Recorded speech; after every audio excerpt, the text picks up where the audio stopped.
Kodad Congress party social media soldiers తో మంత్రి Uttam Kumar Reddy, MLA Padmavati Reddy సమావేశమయ్యారు.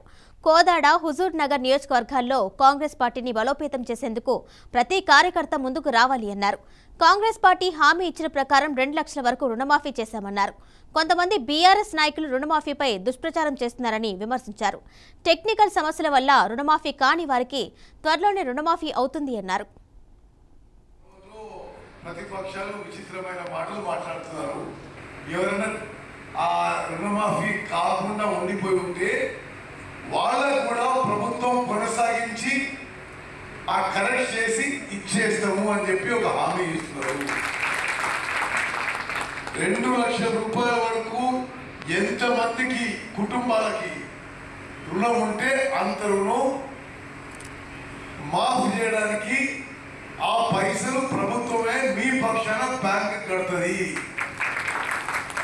అది క్లారిటీ.